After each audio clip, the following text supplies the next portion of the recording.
Hola, soy Enrique Rodal y les saludo con gusto y les doy la bienvenida a este conversatorio. Agradecemos a todas las personas que nos ven y que están interesadas en conocer los aspectos centrales de la propuesta educativa para la educación básica que promueve el gobierno de la Cuarta Transformación para el fortalecimiento de la educación pública. En este programa, nuestras invitadas comentarán en qué consiste la propuesta curricular para la educación básica de la nueva escuela mexicana.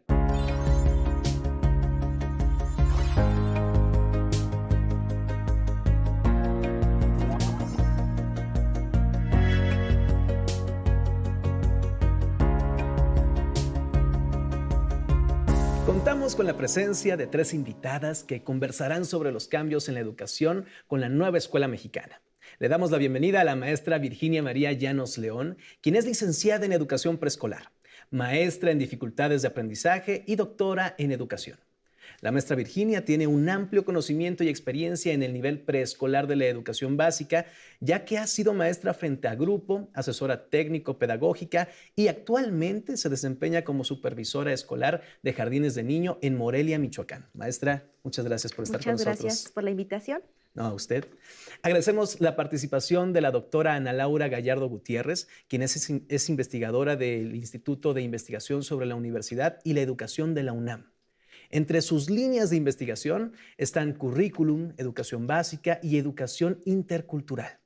La doctora Gallardo colaboró en la elaboración del Plan de Estudios de la Educación Preescolar, Primaria y Secundaria 2022 y co-coordinó la primera fase del diseño de los programas sintéticos derivados de dicho Plan de Estudios. Muchas gracias, maestra. Gracias a ustedes. También damos la bienvenida a la maestra Xochitl Leticia Moreno Fernández, quien es profesora de educación primaria por la Benemérita Escuela Nacional de Maestros, licenciada en pedagogía, maestra en ciencias con especialidad en educación y candidata a doctora en educación. Ha sido docente por más de 40 años, tanto en educación primaria como superior.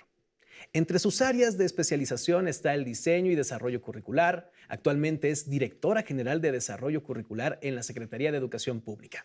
Muchas gracias, maestra, por estar con nosotros. Al contrario, muchas gracias a ustedes por la invitación. Y volverles a agradecer a las tres por estar con nosotros. Me gustaría iniciar este conversatorio de la siguiente forma. ¿Cómo le explicarían a las familias del país y a la comunidad interesada en la transformación de la educación que estamos viviendo actualmente, en qué consiste la propuesta curricular de la nueva escuela mexicana? Uno de los cambios fundamentales y que está transformando precisamente la visión que tenemos hoy de la educación y el trabajo de los docentes es precisamente el contar con un tipo de formación distinta para nuestras niñas, niños y adolescentes. Y esta formación distinta se centra en un eje fundamental que también nos ha planteado nuestro presidente Andrés Manuel López Obrador, en el sentido de tener una formación humanista. ¿Qué significa para los padres de familia el que ahora esta formación que se pretende dar dentro de las escuelas cambie a esta formación humanista? Es básicamente el que podamos ir formando en nuestros estudiantes este reconocimiento a valores sociales que se han ido perdiendo, como puede ser la justicia social, la democracia, la participación democrática, que son elementos fundamentales de la formación que en las anteriores propuestas curriculares se han ido perdiendo. Y que, por otro lado, esta formación humanista en estos valores nos permitan también desarrollar en nuestras alumnas, alumnos y adolescentes un pensamiento crítico con el cual tengan la capacidad para poder reconocer dentro de los saberes y conocimientos que hay en su comunidad, poder reconocer cuáles provienen de las tradiciones culturales y cuáles es necesario contrastar con el pensamiento científico. Hay un planteamiento también muy importante de la nueva escuela mexicana, que es reconocer que somos una diversidad como país. Sí, y claro. esta diversidad no solamente es étnica, es cultural, es lingüística, pero también hay una diversidad que nos caracteriza como individuos, en donde tenemos pensamientos y concepciones distintas. Entonces hay que trabajar con Ujú. estas concepciones que tenemos de manera individual para ir creando y dialogando con estas distintas concepciones que sean compartidas sin descalificar al otro por cualquier razón, ya sea porque piensa distinto que Exacto. nosotros o porque es distinto o porque proviene de una cultura distinta o tiene alguna discapacidad que lo hace distinto. Mm. Entonces, este es un cambio muy importante dentro de la nueva escuela mexicana que pretende precisamente reconocernos en esta diversidad Ujú. para entonces identificarnos como nación mexicana. Maestra Ana Laura, ¿qué hace de diferente esta propuesta educativa respecto a otras? Más o menos creo que ya planteaba la maestra Xóchitl algo Ujú. parecido. Sí, yo creo que estos dos elementos que la maestra Xóchitl plantea se enmarcan justamente en la noción de transformación en sí misma, ¿no? Yo creo Ujú, que es una de las cosas en las que coincidimos, digamos, en el sentido de entender que la nueva escuela mexicana replantea justamente, o en eso consistiría la noción misma de lo nuevo, ¿no? ujú, Nuestra escuela mexicana tiene que cambiar, tiene que renovarse.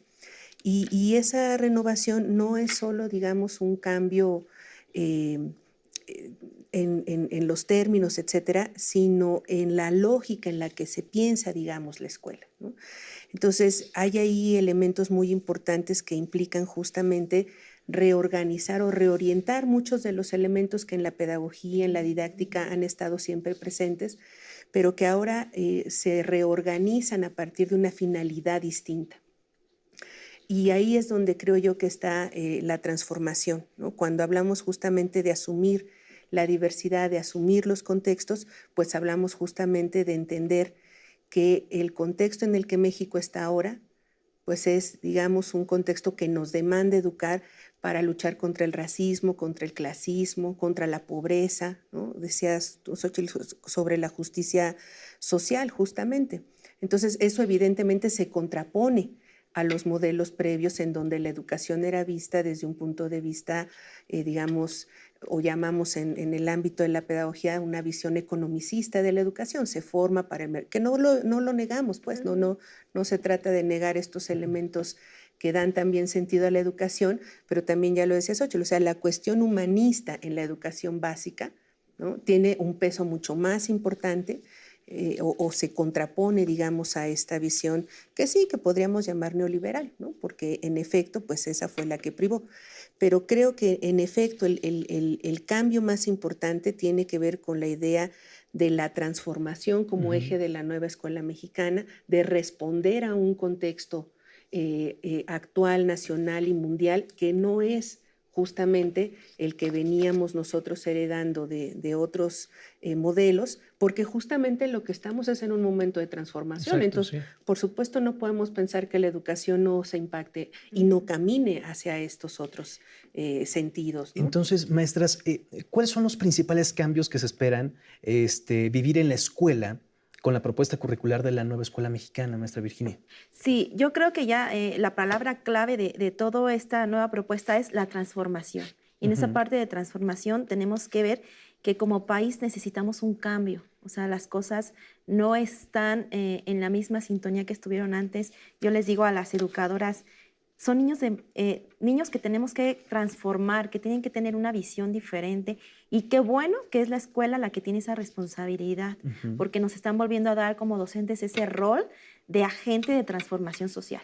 Entonces esa parte es fundamental y yo digo que debemos de sentirnos orgullosos como docentes de ser esos agentes de cambio, de volver a revalorizarnos, pues Ujú. tenemos que cambiar esa visión que se tiene del ser un yo, porque así estábamos como muy acostumbrados a eres tú el importante, eres tú el que tienes que desarrollarte y cambiar ese discurso a ser un todos nosotros, de que todos somos parte de esa sociedad y a la vez diferentes. Y aquí es donde viene de la mano el aprovechar precisamente de esa diversidad, esa interculturalidad, que en vez de verla como chin, ¿qué voy a hacer porque tengo 30 niños diferentes? Es wow, voy a aprovechar a esos 30 niños diferentes para que puedan ponernos nuestro granito de arena.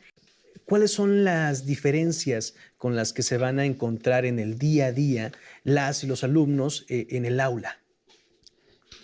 Una diferencia fundamental que tiene que ver con los cambios y esta transformación que se está proponiendo para la educación, que es un cambio de concepción, pero que pretendemos que llegue hasta la escuela y las aulas, es la manera en la cual se propone hacer el trabajo con los alumnos, ¿no? Hay una nueva organización curricular. Estamos haciendo un planteamiento curricular que no trabaje el conocimiento de manera fragmentada, sino que lo trabaje de manera interdisciplinaria. El planteamiento es poder recuperar precisamente, partir de este conocimiento de nuestros alumnos, partir del conocimiento de los saberes de la comunidad, para entonces poder construir, una vez que tenemos los programas de estudio, que cada uno de los maestros pueda construir junto con sus alumnos, en diálogo con sus alumnos, cuáles son los proyectos y los contenidos que para ellos es importante priorizar en función de sus necesidades de aprendizaje y de las necesidades que también tiene la comunidad. Este asunto de hacer el diagnóstico tiene que ver con no solamente hacer como un mapa de cuáles son los conocimientos que hay en la comunidad o los saberes que tienen los niños, sino también cuáles son las expectativas que tienen los propios niños con respecto a la escuela, ¿no? Y cuáles son las expectativas que tiene la escuela. Y esto es algo que también ha sido muy cuestionado, ¿no? Por los detractores del plan de estudios, en donde dicen, es que ahora pues, el docente va a decidir qué enseñar y cómo enseñar sin tener el referente del plan de estudios. Y esto es algo que no han entrado, digamos, descalifican de manera muy fácilmente, no han entrado a ver cuáles son los planteamientos de fondo. No se trata de que no tengamos el referente del plan, de los programas nacionales, sino que la manera de abordarlos y trabajarlos va a partir de estas necesidades que tienen los niños y de las expectativas que tienen ellos y que tiene la comunidad sobre la escuela. Y entonces es en ese construcción colectiva, en esto que decía la maestra Vicky, se trata de ir haciendo un trabajo en comunidad, dentro del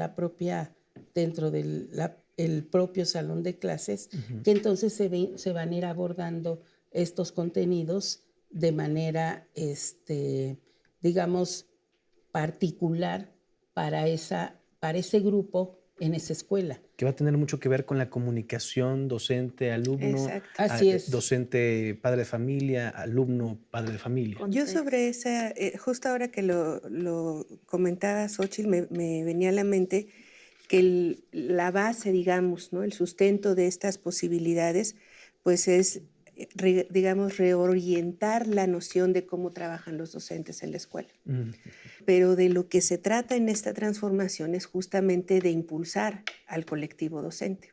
Y también se ha dicho mucho, pero ¿cómo entonces entramos a esa posibilidad, digamos, real?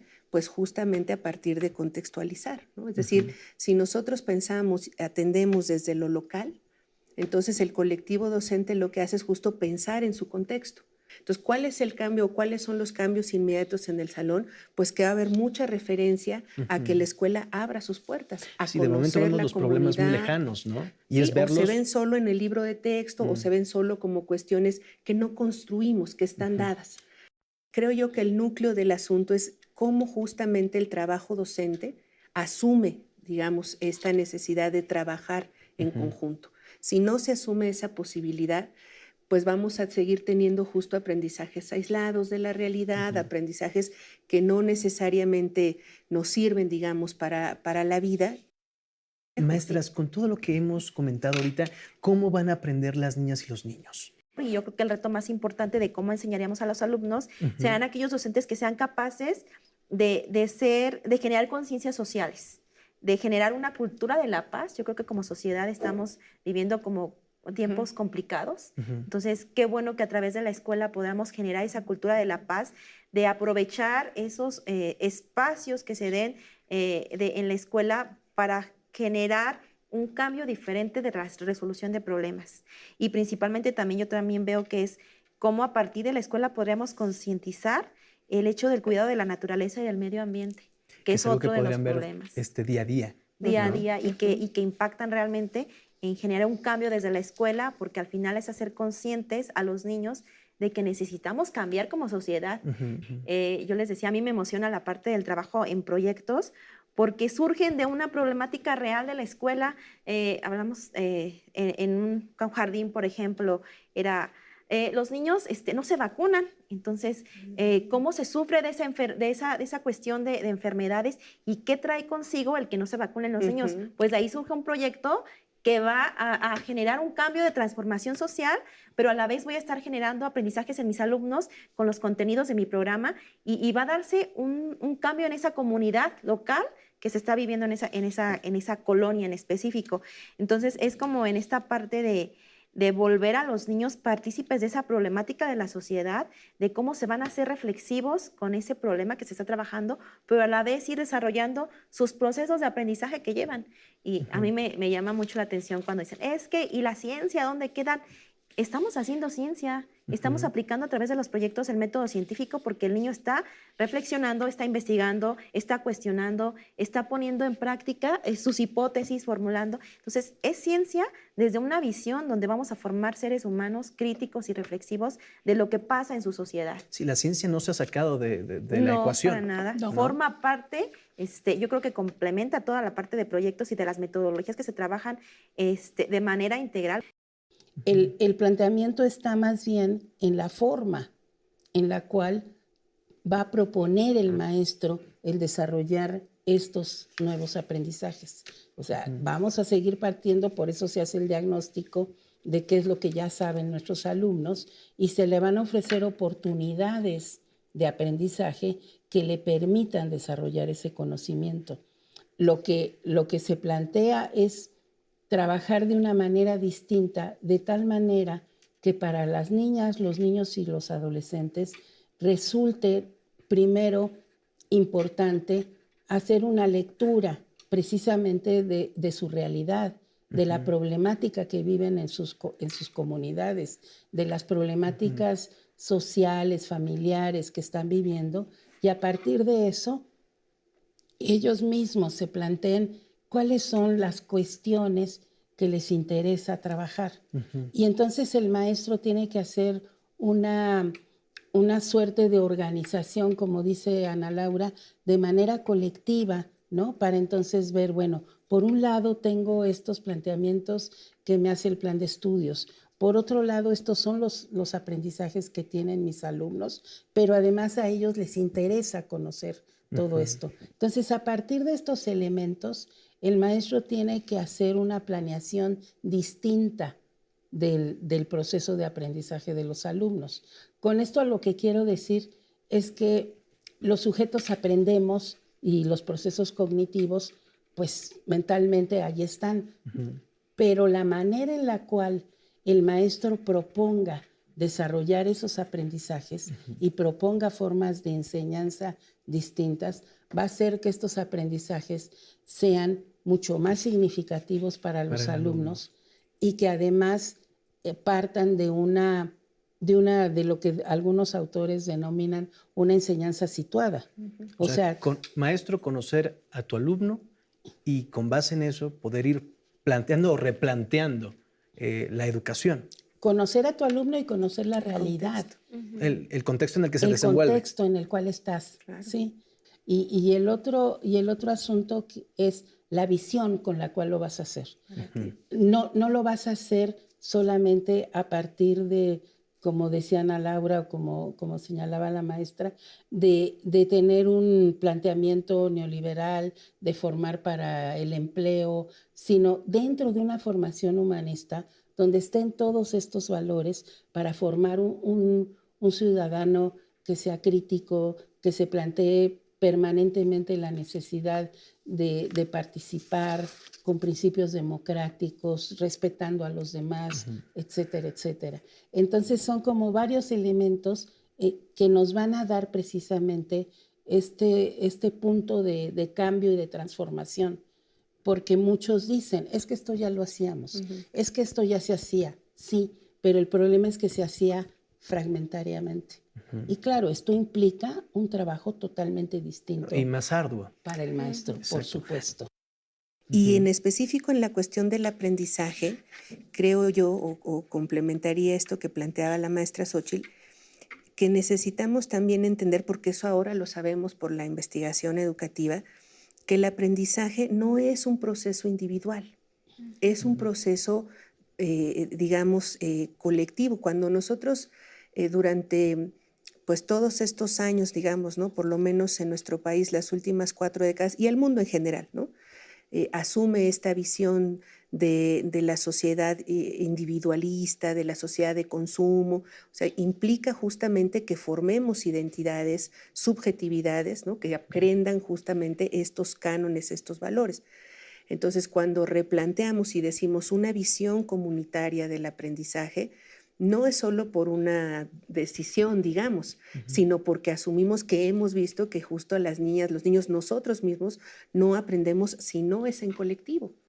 Maestras, me ha encantado muchísimo la información que nos han compartido, pero me gustaría mucho que nos dieran un último mensaje de cierre, si pudiera ser, y empezando por la maestra Virginia. Claro que sí. Pues yo creo que este cambio y esa transformación llegó en un momento que era necesario. Y para que podamos realizarlo de la mejor manera y cumplir el objetivo que se tiene, necesitamos una suma de voluntades y una suma de voluntades de todos los agentes que estamos implicados en la parte educativa, desde el padre de familia, con toda la comunidad como tal, hasta el más alto funcionario, en esta parte de poner de la redundancia, de poner de nuestra parte para que podamos dar las mejores condiciones para que se pueda dar ese cambio. Considero que es una revolución de conciencias que va de la mano con un cambio de una mentalidad, que seamos muy críticos para aprender a desaprender cosas que ya no están siendo funcionales en la actualidad y estar sujetos a ese cambio y a querer hacerlo para llegar a formar un alumno diferente que esté preparado para la vida y el mundo que tenemos el día de hoy. Entonces esa sería como mi conclusión, que invitaríamos a todos a que tengamos esa suma de voluntades. Suma de voluntades. Gracias, maestra. Maestra Xóchitl. Yo, pues, enfatizar, sí, esto que señalaba la maestra, en el sentido de que efectivamente lo que requerimos en este momento es un cambio de mentalidad y de conciencias, y eso solo lo vamos a hacer teniendo la mayor posibilidad para abrir precisamente nuestras formas de pensamiento y poder desaprenderlo. Una serie de cuestiones que tenemos con respecto a cuáles son los valores que tenemos dentro de una sociedad consumista, clasista, que discrimina, y que lo que queremos formar es totalmente lo contrario. Queremos niños que puedan reconocer su propia identidad desde los valores de su comunidad, que no discriminen por ninguna razón a nadie, ¿no? Por ninguna diferencia ni de clase social, ni étnica, ni lingüística, y que además estén orgullosos de la comunidad y del lugar al cual pertenecen, porque en la medida en la que nos vamos reconociendo en esta comunidad inmediata, que puede ser indígena, que puede ser urbana, etcétera, es lo que nos da precisamente esta noción de lo nacional y lo mexicano. Esta idea, que también esto es una idea fundamental, entender que somos mexicanos a partir de la diversidad, a partir de las diferencias y no de la homogénea. Y esto nos permitirá ir creando una conciencia distinta en nuestros alumnos. Tenemos que trabajar de manera más decidida y cercana con los padres de familia, ¿no? Creo que esos son parte de los cambios que tenemos que hacer. Pensar en un nosotros. Así es, nosotros. En una comunidad que vamos construyendo, ¿no? Que vamos construyendo cotidianamente en la escuela. Muchas gracias, maestra Xóchitl. Maestra Ana Laura. Yo creo que así como en muchos otros aspectos, tenemos que entender los cambios en el desarrollo científico y tecnológico. Es decir, cuando nosotros escuchamos que si entonces no se va a trabajar la ciencia, en fin, ¿a qué ciencia se refiere esa crítica? O sea, nosotros, tanto en las ciencias naturales como en las ciencias sociales, en la actualidad, la discusión ya no es sobre un método científico, una visión universal del conocimiento, una visión acabada, totalizante, digamos, ¿no? Como sí lo planteó el positivismo en el siglo XIX y durante todo el XX, etc. O sea, tanto las ciencias naturales como las ciencias sociales son la fuente de muchos de los contenidos, evidentemente, que se trabajan en el plan de estudios. A eso le llamamos las ciencias escolares. Pero esas ciencias escolares no se pueden desconectar de las polémicas, de las discusiones que suceden en las ciencias de origen. Entonces tenemos también que incorporar esos avances. Lo mismo en las ciencias sociales. Entonces, cuando se dice el pensamiento científico no está, el pensamiento positivista decimonónico, o sea, una forma de pensar la ciencia, porque eso es un problema muy fuerte que se estudia en la pedagogía, o sea, cómo se distancian las ciencias escolares de las ciencias de origen. Y eso evidentemente implica que entonces vamos a enseñar una ciencia atrasada, no vamos a incorporar los avances de la lingüística, como es el caso de la lectura, de la escritura, cómo vamos a abordar las cuestiones gramaticales, cómo vamos a entender que hay distintas formas de lenguaje, ¿no? No solo hay uno y es el forma. Bueno, eso está en la cabeza de quien se quedó en los 70s en la lingüística. Claro. Pero eso no es lo que la lingüística de hoy nos dice, ni la ética, ni la filosofía. La misma ciencia, o sea, el mismo, digamos, desarrollo científico y tecnológico está reorganizando sus propias bases metodológicas para decir, este es conocimiento válido y este no. Entonces, eso también lo tenemos que incorporar, porque si no estaríamos enseñando pensamiento científico, tanto natural como social, atrasado, claro, superado.